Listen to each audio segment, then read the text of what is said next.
జావాస్క్రిప్ట్‌లో date related ఇన్ఫర్మేషన్‌ని handle చేయడానికి date ఆబ్జెక్ట్‌ని create చేస్తాము. ఇక్కడ నేను ఫస్ట్ కన్సోల్‌లో డేట్ ఆబ్జెక్ట్‌ని క్రియేట్ చేసేటప్పుడు ఇన్‌పుట్ కింద ఒక స్ట్రింగ్‌ని పాస్ చేస్తాను.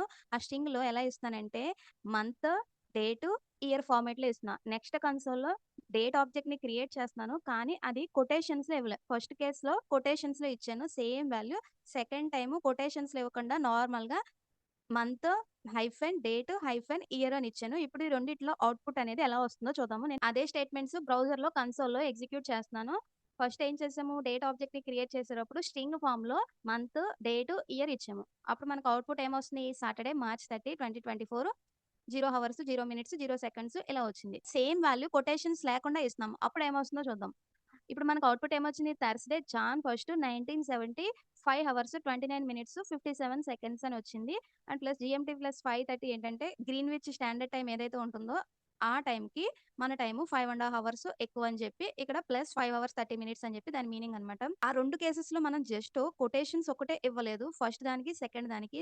సో, ఎందుకు ఇలా డిఫరెన్స్ వచ్చింది అనంటే డేట్ ఆబ్జెక్ట్‌ని క్రియేట్ చేసేటప్పుడు ఈ ఫంక్షన్‌కి ఇన్‌పుట్ అనేది స్ట్రింగ్ ఫార్మ్‌లో ఇస్తే అది మంత్, డేట్, ఇయర్ కింద పార్స్ చేసుకుంటే అక్కడ మనం ఇచ్చిన దానికి రిలేటెడ్‌గా డేట్ ఆబ్జెక్ట్ అనేది క్రియేట్ అవుతుంది.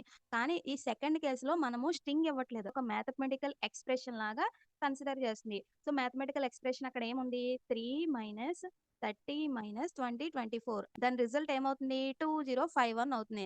అంటే ఇండైరెక్ట్‌గా డేట్ ఆబ్జెక్ట్‌ని క్రియేట్ చేస్తున్నాము. దానిలో ఒక వాల్యూ ఒక నంబర్‌ని ఇస్తున్నట్టు. ఇక్కడ ఇచ్చిన నంబర్‌ని మిల్లీ సెకండ్స్ కింద కన్సిడర్ చేస్తుంది. డేట్ ఆబ్జెక్ట్‌ని క్రియేట్ చేసేటప్పుడు నంబర్ వాల్యూ ఇస్తే అది మిల్లీ సెకండ్స్.